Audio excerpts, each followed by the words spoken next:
மூன்றாம் உலகப் போர் வரும் அப்படிங்கிறது போல பல நபர்கள் தரப்புல இருந்து இப்ப கருத்துக்கள் வர ஆரம்பிச்சிருச்சு. அதுக்கு முன்னாடி ஏதாவது பேச்சுவார்த்தை நடத்துவாங்களா அப்படிங்கிறது போல பல அனலிஸ்ட் தரப்புல இருந்து உட்கார்ந்து பேச ஆரம்பிச்சிருக்கிறாங்க. ஏன்னா ஒரு நெகோசியேஷன் இருக்கணும். ஒரு பீஸ் டாக்ஸ் இருக்க போது அது பீஸ் சம்மிட்டா பீஸ் டாக்கா அப்படிங்கிறதே மிகப்பெரிய கேள்விக்குறி. ஏன்னா அதுவே சிக்கல் தான். பீஸ் சம்மிட்னு கூப்பிட்டா ரஷ்யா தரப்புல இருந்து வர மாட்டாங்க. பீஸ் டாக் அப்படின்னு கூப்பிட்டா வேணா வரலாம் அப்படிங்கிற சொல்லப்பட்டு வருது.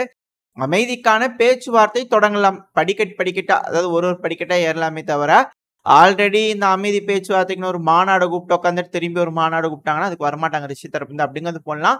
பல அனலிஸ்ட் தரப்பு இருந்து அவங்க கருத்துக்களை சொல்லிட்டு இருக்காங்க. ஏன்னா ஜெலன்ஸ்கி அவர்கள் இருக்கார் இல்லையா, உக்ரைனோட அதிபரான ஜெலன்ஸ்கி அவர்கள், அவர் தரப்புல இருந்து இப்ப அந்த விக்டரி பிளானை கொண்டு போய் அமெரிக்கா கொடுப்பாரா மாட்டாரா அப்படிங்கிறத மிகப்பெரிய சர்ச்சையா ஓடிட்டு இருக்கு. ஏன்னா ஆண்டனி பிளிங்கன் அவர்கள் உக்ரைனுக்கு வந்திருந்தாரு. அந்த சமயத்துல அவர் சொல்லக்கூடிய விஷயங்கள் மிஸ் இன்டர்பிரட் ஆயிடுச்சுங்க. அதாவது இன்னும் ஒரு சில நாட்களுக்குள்ள ஜெலன்ஸ்கி அவர்கள் அமெரிக்காவுக்கு போய் பைடன் அவர்களை பார்த்து விக்டரி பிளானை கொடுப்பாரு அப்படிங்கிற சொல்லியிருந்தாங்க இல்லையா, அப்படியெல்லாம் எந்த கமிட்மெண்ட்டும் கிடையாதுங்க அப்படிங்கிறது போல ஆண்டனி பிளிங்கன் அவர்கள் தரப்புல இருந்து ஸ்டேட்மெண்ட் வந்ததாக சில செய்திகள் சொல்லப்பட்டு வருது.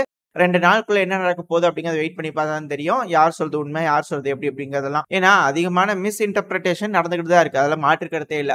இப்போ ஜெலன்ஸ்கி அவர்கள் தரப்புல என்ன மாதிரி ஒருவேளை பேச்சுவார்த்தை நடக்குது அப்படின்னா ஜெலன்ஸ்கி அவர்களோட மனநிலை இப்ப எப்படி இருக்கு அப்படின்னு கேட்டீங்கன்னா அதே மாதிரிதான் இருக்காரு. அதுல எந்த ஒரு துளி சேஞ்ச் கூட இல்ல. அதாவது எங்களோட பார்டர் எப்படி இருந்துச்சோ அப்படித்தான் வேணும். இந்த கிரீமியா உள்பட லுகான்ஸ்க், டொனெஸ்க், கர்கிவ், மேல சுமி, கீழே இருக்கக்கூடிய ஜாப்ரோசேசியா, கெர்சன் எல்லா பகுதியில் விட்டு முதல்ல ரஷ்யா பின்வாங்கி வெளியே போயிடணும். அதுக்கப்புறம் பேசிக்கலாம் அப்படிங்கிறது போல அவர் தரப்புல இருந்து ஒரு டேர்ம் வைக்க, ரஷ்ய தரப்புல என்ன சொல்லிக்கிறாங்க, 4 ஒப்லாஸ்ட் இருந்து முதல்ல வெளியே போங்கன்னு இருக்காங்க. ஸோ இவங்க 2 பேரும் 2 சைட்ல இருக்கிறதுனால அடுத்த பீஸ் சமிட் யார் எடுத்து நடத்த போறாங்க அப்படிங்கறதே மிகப்பெரிய கேள்விக்குறியா இருக்கு. அது மட்டும் இல்லாம ஜெலன்ஸ்கி அவர்கள் அவரோட விக்டரி பிளானை கொடுக்கறதா சொல்லியிருந்தார் இல்லையா, ஸோ அந்த சமயத்துல அவர் சில விஷயங்களை பேசியிருந்தாரு. அதுல சைனா ஒரு ப்ளீஸ் சமிட் தூக்கிட்டு வந்திருந்தாங்க இல்லையா, அவரை பத்தி, அதாவது இந்த சைனாவோட ஃபாரின் மினிஸ்டர் பத்தி உக்ரைனோட அதிபரான ஜெலன்ஸ்கி அவர்கள் சும்மா கசகசன்னு அசிங்கமா எப்படி ரஷ்ய அதிபரான விளாடிமிர் புட்டின் அவர்களை பேசுறாங்க. ஸோ அதே போல சும்மா கசகசன்னு தப்பான வார்த்தைகளை பயன்படுத்தி பேசிட்டாரு ஜெலன்ஸ்கி அவர்கள் அப்படிங்கிறதோட சொல்லப்பட்டு வருது மேடையில. இந்த ஒரு காரணத்தினால சைனா வந்து ரொம்ப கோவத்துல இருப்பாங்க உக்ரைன் மேல அப்படின்னு சொல்லப்பட்டு வருது. அதாவது இத்தனை நாளா சைனாவை பிடிச்சி தொங்கிட்டு இருந்தாங்க. சைனா வந்து பாத்தீங்கன்னா அதாவது மத்தியஸ்தம் பண்றாங்கன்னு வச்சுக்கோங்களேன். அதாவது இந்த யூடியூப்ல எல்லாம் வந்து பாத்தீங்கன்னா ஆல்ரெடி மத்தியஸ்தம் பண்ணிருப்பாங்க இல்லையா, ஸோ அவங்கள பல விஷயங்கள் அவங்களோட விஷயங்கள் எக்ஸ்பீரியன்ஸ் எல்லாம் போட்டிருப்பாங்க. இந்த போர் நடக்கக்கூடிய சூழ்நிலைகள்ல என்ன மாதிரியான பேச்சுவார்த்தைகள்லாம் நடந்தது, யாருக்கு நடுவில் நடந்துச்சு, நான் என்ன ரோல் பண்ணேன் அப்படிங்கிறது போல பேசியிருப்பாங்க. ஸோ அதன் அடிப்படையில நான் உங்களுக்கு சொல்ல வரேன். என்ன நடக்கும் அப்படின்னா அவங்க பேசியிருப்பாங்க இல்லையா, ஸோ அதை நான் புரிஞ்சுக்கிட்ட வச்சு உங்களுக்கு சொல்ல வரேன். அதாவது மத்தியஸ்தம் பண்றதுக்குன்னு ஒரு நாடு முன்னாடி வராங்க அப்படின்னா முதல்ல போய் ரஷ்யாவை பாக்குறாங்க, அடுத்த போய் உக்ரைனை பார்ப்பாங்க. இதுல முதல்ல உக்ரைனை பார்த்துட்டு ரஷ்யா கிட்டையும் போகலாம். அது அந்தந்த நாடுகளை பொறுத்தது.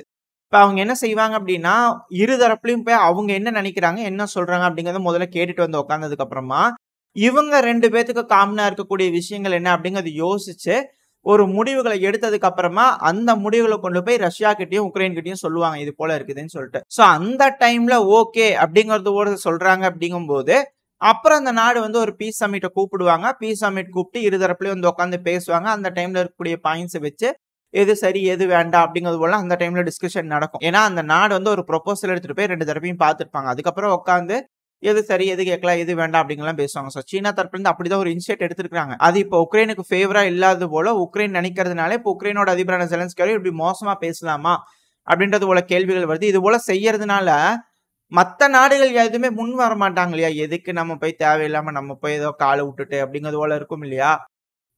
அந்த மாதிரியான ஒரு நிலைமைக்கு தள்ளப்பட வைக்குதா ஜெலன்ஸ்கி அவர்களோட நலப்பான்மை பார்க்கும்போது. ஏன்னா ஜெலன்ஸ்கி அவர்களும் இந்த ஸ்பீச்லயே வந்து பாத்தீங்கன்னா பிரைம் மினிஸ்டர் கிட்ட கூட நான் பேசினேன், அதாவது இந்த அமைதிங்கிறது அவருக்கு ரொம்ப அதிகமா தேவைப்படுது, ரஷ்யாவை விட அவருக்கு அதிகமா தேவைப்படுதுங்க அப்படிங்கிறது போல அவரு சொல்றாரு. இதெல்லாம் வச்சு பார்க்கும்போது அவர் இப்போதைக்கு பேச்சுவார்த்தைக்கு போற மாதிரியே தெரியல. ஆனா அவரோட மன வருத்தம் வேதனை அதுல புரிய வருது. அதாவது எங்களோட வாலெட்டு, நாங்க பணம் செலவு பண்ணியிருக்கோம், எங்களோட உயிரை நாங்க இழந்திருக்கோம், இதெல்லாம் எங்களோட பகுதி, எல்லாம் எங்களுக்கு சண்டையிட்டு மீட் எடுக்கிறதுக்கு எல்லா உரிமையும் எங்க கிட்ட இருக்கு அப்படிங்கிறது போல ஜெலன்ஸ்கி அவர்கள் நியாயமா தான் கேட்கிறாரு. பட் ஆனா இது நீங்க துருக்கியில உட்காந்து பேசியிருக்கும் போது மற்ற நாடுகள் பேச்சு கேட்காம நீங்க போய் உட்காந்து பேசியிருக்கணும் இல்லையா அப்படின்றது போல அனலிஸ்ட் தரப்புல இருந்து இருக்கு. அப்படி கேட்டிருந்தாங்கன்னா ஜெலன்ஸ்கி அவர்கள் இப்ப என்ன கோரிக்கை வைக்கிறாரோ அது எல்லாமே நடந்திருக்கும். அவங்க என்ன கேட்டாங்க, நாட்டோட சேரக்கூடாது அப்படிங்கிறத சொன்னாங்க. 2வது மிலிட்டரி வந்து அதிகப்படுத்தக்கூடாது அப்படிங்கிறது போல ரஷ்ய தரப்புன்னு சொல்லியிருந்தாங்க. ரஷ்ய மொழியா 2வது தடவை வேணும் அப்படிங்கிறது போல. அது கூட இன்னும் சில பல டேர்ம்ஸ் இருக்கலாமே இருக்கும்.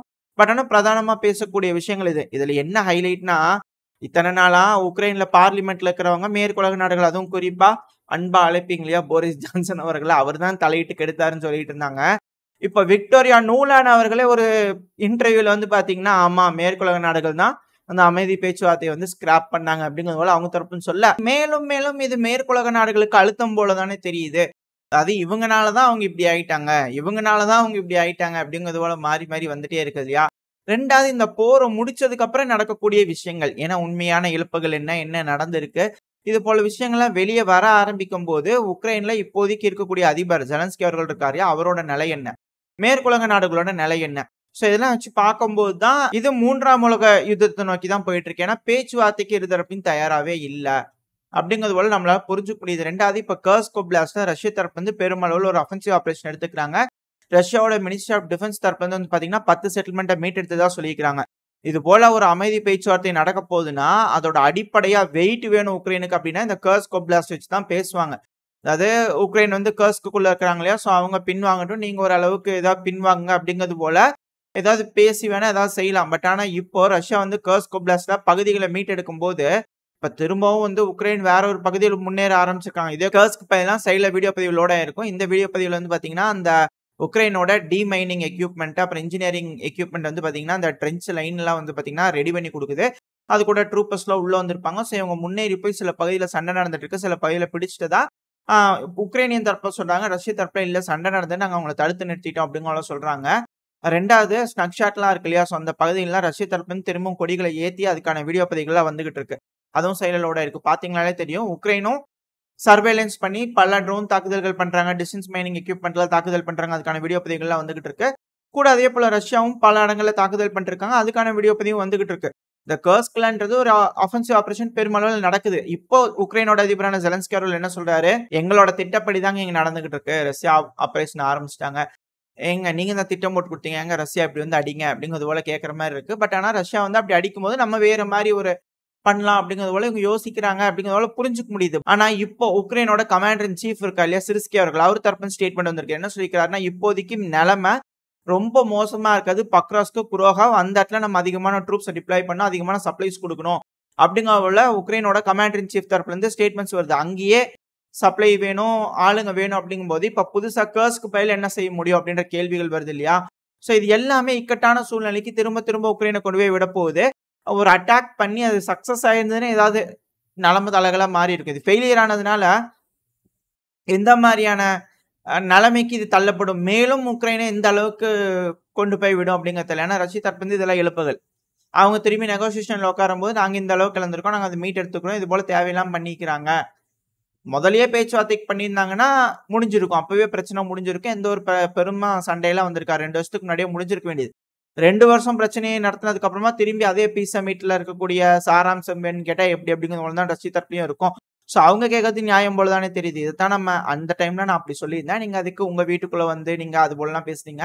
பட் ஆனா பிரச்சனைன்னு வந்துருச்சு. சோ அந்த டைம்ல அனலைசிஸ் பண்ணும்போது அனலிஸ்ட்லாம் எப்படி பேசுறாங்க, என்ன பண்றாங்க அப்படிங்கிறது கேட்டு தான் சொல்ல முடியும். நீங்க அதையும் வீட்டுல சண்டை நடக்கிறதும் வந்து ஒன்னா பேசுறீங்க அப்படின்னா எதுவும் பண்ண முடியாது. பட் ஆனா சொல்ல வரேன். பட் ஆனா இருதரப்புல இது போல பேச்சுக்கள் போயிட்டு இருக்கு. இப்ப வந்து பாத்தீங்கன்னா போலாந்து, அதாவது ஆண்டனி பிளிங்கன் அவர்கள் ஜெலன்ஸ்கி அவர்கள் உக்ரைன்ல வச்சு பார்த்ததுக்கு அப்புறமா திரும்பி போலாண்டுக்கு போய் அங்க சில மீட்டிங்லாம் முடிச்சதுக்கு அப்புறம் கிளம்பலாம் தான் அவர் திட்டம் போட்டுக்கிறாரு, போயிருந்துக்கிறார் போலாண்டுக்கு. அங்கேயும் வந்து பாத்தீங்கன்னா போலாந்து தரப்பு வந்து ஏங்க அட்டாக் பண்ணட்டுங்க விடுங்க அப்படிங்கிறது போல போலாந்து தரப்பு வந்து ரெக்வஸ்ட் வைக்க, அந்த சமயத்துல பேசிட்டு இருக்கும்போது இதே போலாண்டோட யூரோப்பியன் யூனியன் பார்லிமெண்ட் இருக்குல்லையா, அதோட மெம்பரான ஜெரார்ட்ஸ் பிரெண்ட் அவர்கள், பேர் கொஞ்சம் கட்டவில்லை, அவர் தரப்புல இருந்து பத்திரிகை சந்திப்பப்போ தயவு செஞ்சு வெளியே போயிருங்க பிளிங்கன் அவர்களே, எவ்வளவு சீக்கிரம் போகணும் போயிருங்க, அதுவும் கெட் லாஸ்ட் அப்படிங்கிற வேர்ட்லாம் வந்து பாத்தீங்கன்னா யூஸ் பண்ணிக்கிறாரு. மேற்குலக நாடுகள்லயே வந்து பாத்தீங்கன்னா பிளவுகள் ஏற்பட ஆரம்பிச்சிருச்சு அப்படிங்கிற நம்மளால புரிஞ்சுக்க முடியுது. ஸோ நெகோசியேஷன் திரும்பி ஒன்று நடக்க போகுது, ஒரு பீஸ் சமிட்டுங்கிறது நடக்க போகுது, அது கண்டிப்பா நடக்கும். பட் அந்த டைம்ல அது யாருக்கு ஃபேவரா போகுது, இருதரப்புல ஒத்துக்குவாங்களா, என்ன நடக்க போகுது அந்த பகுதியில அந்த டைம்ல அப்படிங்கறத பொறுத்து தான் இந்த 3ஆம் உலக யுத்தம் எந்த மாதிரி இருக்க போகுது அப்படிங்கிறது எல்லாத்தினாலையும் அந்த டைம்ல தான் முடிவு பண்ண முடியும். அதுக்கு முன்னாடி வரைக்கும் அணிகள் அப்படிங்கிறது கொஞ்சம் குளறுபடி தான் அப்படிங்கிறத புரிஞ்சுக்க முடியுது. ஏன்னா இப்ப துருக்கியோட அதிபர் இருக்கிறார் இல்லையா, நேத்திக்கு என்ன சொன்னாரு, கிரீமியா வந்து பாத்தீங்கன்னா உக்ரைனோட தான் கொடுத்துறணும் இன்டர்நேஷனல் சட்டப்படி அப்படின்னா இல்லையா.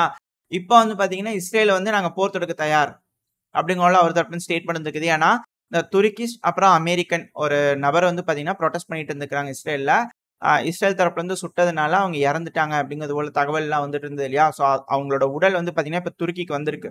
ஸோ அந்த வந்த உடனே அந்த இடத்துல ராணுவ மரியாதையெல்லாம் கொடுத்துருக்காங்க, எல்லாம் செஞ்சுக்கிறாங்க. அப்படி செய்யும்போது அந்த டைம்ல கோவப்பட்டு வெகுண்டெழுது நாங்க தாக்குதல் பண்ண தயார் அப்படிங்கிறதோட சொல்லிக்கிறாரு. தாக்குதல் பண்ணிடுவீங்களா அப்படிங்கிறது போல இருக்கு. ஆல்ரெடி சொன்னதுல ஒருத்தர் வேணா ஒரு கட் ஆஃப் ஃபேஸ் முடிச்சுக்கிறாங்க ஹிஸ்புல்லா தரப்புலேருந்து. ஈரான் தரப்புலேருந்து வெயிட்டிங்ல இருக்கிறாங்க. அதே போல இவங்களும் ஒரு ரிவெஞ்ச் ஃபிளாக் ஏற்றிட்டு வெயிட் பண்ணுவாங்களா துருக்கி தரப்புலேருந்து அப்படிங்கிறது போல இருக்கு. ஏன்னா பீஸ் சமிட் நடந்ததுக்கு அப்புறம் தான் எல்லா பக்கமும் எப்படி நடக்கும், எந்த மாதிரியான காய்கள் நகருது அப்படிங்கிறது எல்லாம் சொல்லி புரிஞ்சுக்க முடியும். அதுக்கு முன்னாடி யாருமே எஸ்கலேட் பண்ண மாட்டாங்க அப்படிங்கிறது கிளியரா தெரிய வருது. ஏன் என்ன காரணம் அப்படின்னு கேட்டீங்கன்னா ஒண்ணுமே இல்ல, ப்ரிப்பரேஷன். வேற எதுவுமே கிடையாது. நம்ம முன்னாடி சொன்ன மாதிரி தான் ப்ரிப்பரேஷன். எல்லாருமே ப்ரிப்பேர் ஆயிட்டு இருக்காங்க.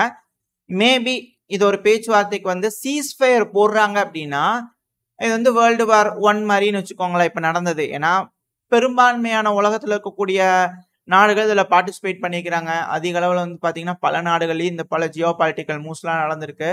ஸோ இது வந்து பார்த்தீங்கன்னா ஒரு ட்ரையல் மாதிரி நடந்திருக்கு. வேர்ல்டு வார் 1 மாதிரி நடந்திருக்கு. ஒரு சீஸ்ஃபயர் போடுறாங்க அப்படிங்கிற பட்சத்தில் ஸோ இந்த இடத்துல உட்காந்து இப்போதைக்கு ஸ்டாப் பண்ணிட்டு இரு தரப்புலையும் பயங்கரமாக ப்ரிப்பேர் ஆக ஆரம்பிச்சிருவாங்க. ஒரு சில வருஷங்கள்ல திரும்பி ஆரம்பிச்சுக்குவாங்க அப்படிங்கிறத மாற்றுக்கிறதே இல்லை. அது 4ஆம் உலக போரா போகுமா அப்படின்றது போல கேள்விகள்லாம் வருது.